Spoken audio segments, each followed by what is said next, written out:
My goal with this presentation is to share our experiences here at the University of Minnesota in the hopes that this will be helpful to graduate school administrators considering how best to gather and disseminate information about graduate student experiences. I also hope that you will consider administering gradSERU at your institution so that we have more institutions gathering and sharing this kind of information. I want to start by laying out the challenges associated with gathering and disseminating data about graduate student experiences that I've encountered as a graduate school dean and how we're addressing those challenges. I'll then talk briefly about gradSERU and the gradSERU Consortium. I'll show you how we are visualizing and using gradSERU data at the University of Minnesota. And at several points during this presentation, I'll stop to highlight the key lessons that I've learned to date. Everyone wants more data about the graduate student experience, but when they get it, it is either too much or not the right data. More often than not, the data that graduate schools give faculty is only at the campus or college level, easy for faculty to dismiss as someone else's problem. Even when we are able to provide program-level data, it might not be granular enough, again, easy for faculty to dismiss as being too difficult to interpret. When we are able to provide data with sufficient granularity at the program level, and it indicates that there's a problem, then we're likely to hear that the result is typical of the discipline and therefore of no concern. In addition to these issues regarding the granularity and context of data, there's the question of the form in which we deliver information to decision makers. We could take the approach of providing raw, unanalyzed data. This has the advantage that once data is collected, we can get it in people's hands very quickly. Unfortunately, most decision makers don't have the time or the staff to figure out the important signals buried in large data sets. An alternative is to do the analysis for them and to provide them with a comprehensive analysis. However, a comprehensive analysis is likely to show decision makers more problems than they have time or money to address. Rather than motivate them to take action, by hitting them with a comprehensive analysis, we've depressed them with the result that they're more likely to pay attention to some other portion of their portfolio. If we want faculty and deans to make data-informed decisions to improve the graduate experience, and we do, we have to avoid these traps. If I may use a haystack analogy, rather than presenting administrators with a huge stack of hay, data, and telling them that there are critical findings, needles, hidden therein, we've chosen to identify for each decision maker the data to which we want them to pay attention, to hand them their needles. Not only have we done the work for them, for which they're grateful, but we can choose which needles, which findings to give them, thereby setting priorities for the institution.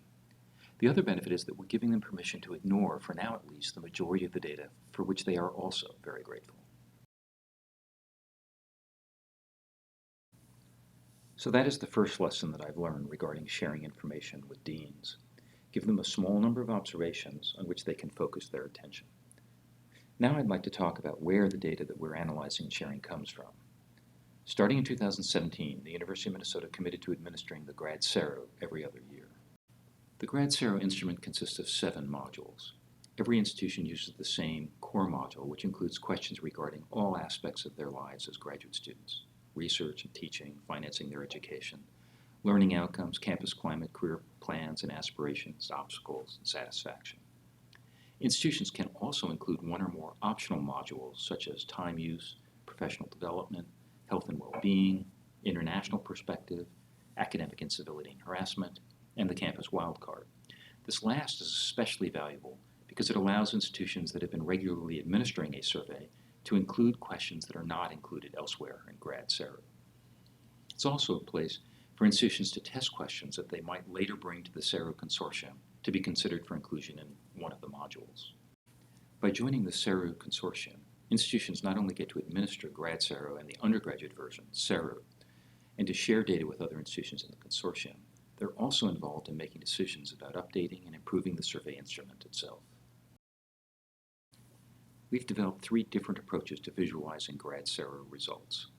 Dot plots show information at the college level, jitter plots show information at the program level, and bar charts allow the user to examine the data at a more granular level. For most gradSERU questions, there's something approximating a normal distribution of graduate programs in terms of the percent of participants who responded positively. So at Minnesota, we've decided to use this to focus administrator attention on the outlier.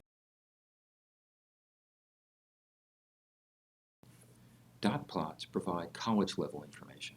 The plots show a series of gradSERU questions on the left.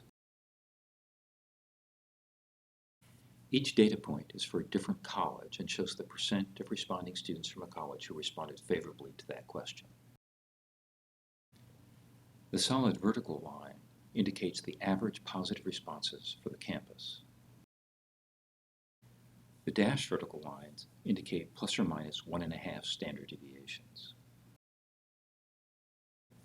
Here's a series of questions about program climate. The good news is the vast majority of students in each of these colleges are positive about these 7 climate questions. The average positive responses across all colleges is 85% or higher. Using our Tableau dashboards, a dean can highlight the results from his or her college. This allows deans to quickly focus their attention on where their college is a negative outlier with respect to other colleges. For example, this college really stands out on the first question with significantly fewer students responding that they have friends in their program than is true for all other University of Minnesota colleges. What happens when the dean goes to talk to the graduate programs? Inevitably, everyone claims that their program is fine. It must be one or more of the other programs dragging the college down. That leads to my second observation. While deans might appreciate college-level results, the collegiate deans in the graduate school are only able to convince faculty to make improvements to graduate programs if we can share program-level data.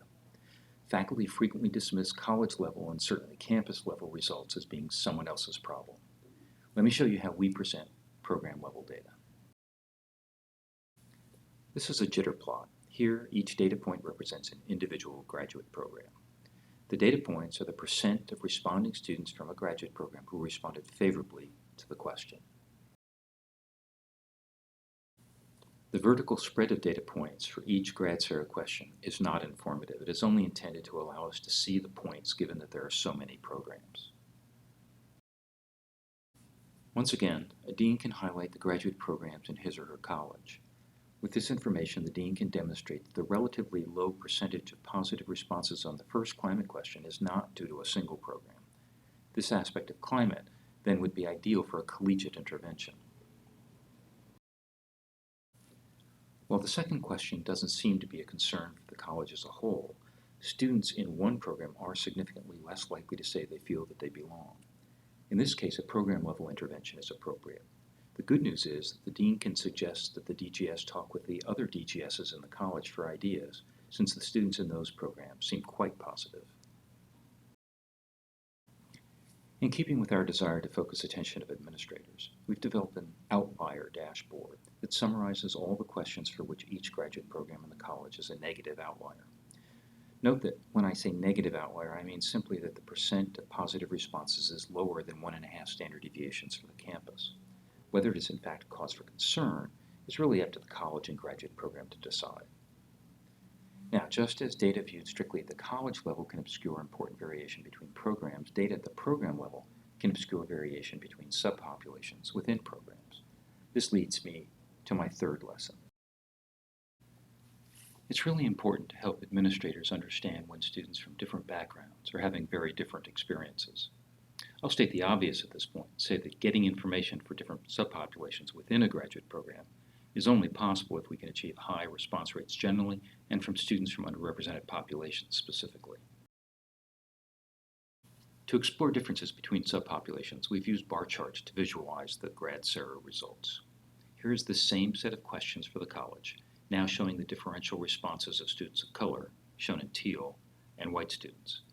We can now see that for the first question, for which students in all the programs in the college were less positive about having friends in the program, that students of color were less positive than were their white counterparts. And male students, shown in black, were less positive than female students. These are at the college level because we had insufficient numbers of responses to report this safely at the program level. At Minnesota, 9 respondents is the minimum cell size we will report. I should note that these Tableau dashboards are available to anyone with a university login ID. In summary then, when preparing to talk with deans, I use the dot plots to show them where their college is a positive and negative outlier. And I use the bar charts to highlight where there are large differences in the responses of different subpopulations. I also use the program level outlier report dashboard, but that's only available to the deans, to let them know where there may be issues with their graduate programs. When talking with directors of graduate studies, I use the jitter plots to show them data at the program level and the bar charts to show them how to look at the data at a more granular level. Now, a complementary approach to all of this is to encourage people to tell you what they know about their programs and then show them whether gradSERU data confirms or contradicts their conventional wisdom. This is the fourth lesson I have learned. Indeed, I found that one of the most powerful uses of these data is to show people that many of their assumptions about graduate education are incorrect. Let me give you a few quick examples. Faculty in Program Z are very confident that they have developed a welcoming and inclusive climate for students from underrepresented populations. If I hear a comment like this, I bring up the dashboard for their program and show them how to determine where the students would agree. Actually, in contrast to what faculty think they know, the students in Program Z, in fact, had the lowest positive responses, 67%, when asked if they thought they belonged in their graduate program. Only slightly more than half of the students felt that the department creates a collegial and supportive environment. And students were much less positive than is typical of University of Minnesota graduate programs for many other climate questions. Faculty frequently make assumptions about the career aspirations of their students and how well the program is preparing students for those careers. For example, faculty in Program X are confident that their students want faculty careers. Once again, let's look at the data to see if students in this program agree. It turns out that only about half of the students in Program X are interested in pursuing a research faculty position. A higher percentage of students in this program report that they are interested in careers in government or in the private for-profit sector than in a research faculty position. This is a pretty substantial divergence from faculty assumptions. Given this finding, it's logical to wonder how these students feel about the advising they are getting relative to career goals. These three questions about advising seem particularly relevant. Responses of students in this same program are among the least positive at the university when asked to what extent they agreed that their advisor is able to help them, their advisor provides them with the information they need to help them think about their future career, and their advisor has time for them when they need help or advice.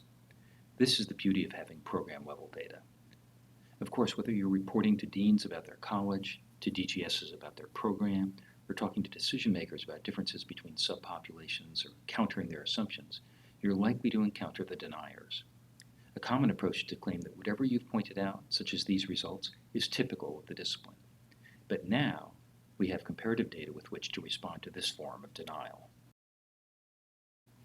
Here I've highlighted the same graduate program's results, but now the comparison is to the results for programs with the same two-digit zip code across all the institutions administering the gradSERU survey.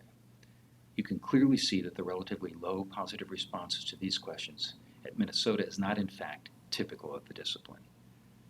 The second form of denial is that the response rates were too low to be actionable, and that leads me to the last lesson I've learned. At Minnesota, we've made a conscious decision to avoid doing a lot of statistical analyses. I found that with faculty, the conversation is quickly derailed and we descend into a debate about statistical methods. Instead, I try to get them to focus on individuals. For example, one of our directors of graduate studies dismissed the gradSERU results because of the relatively low response rate for his program. Here is my response. I said, only 41% of your respondents were positive. 59% of the 27 who responded, i.e. about 16 students, think that your graduate program is not supportive of exploration of non-academic career paths. I'd say that's worth knowing. And the DGS, after some consideration, responded, fair point about the 16 responses. I'll look into it. In summary, we're finding that gradSERU results are leading to many positive changes at the college and program level here at the University of Minnesota. The lessons we've learned in sharing this information include the importance of not overwhelming decision makers, but instead we provide them with the results that we think are most actionable and most likely to lead to significant positive improvement. We've learned that surveys only result in action by faculty if we can provide data at the graduate program level. However, even program-level information can obscure differences that might exist within the program, so it's important to give programs the tools to investigate whether the various subpopulations within their program or college are having significantly different experiences. One way that we've found to get decision makers interested in looking more closely at the results is to use the results to investigate whether the things they think they know about graduate education are in fact true. And finally, many decision makers will attempt to ignore survey results because response rates are too low for the results to be accurate in their opinion. We have found that it's best to concede that the percentage of respondents who reported being satisfied might not be an accurate reflection of the program, but nevertheless, it's an accurate statement by the students who did respond. If 20 or 30 respondents are dissatisfied, it really doesn't matter whether these 30 individuals are representative of the entire graduate program. The fact is that 20 students were dissatisfied. For more information, visit the gradSERU website or contact me if you have any specific questions.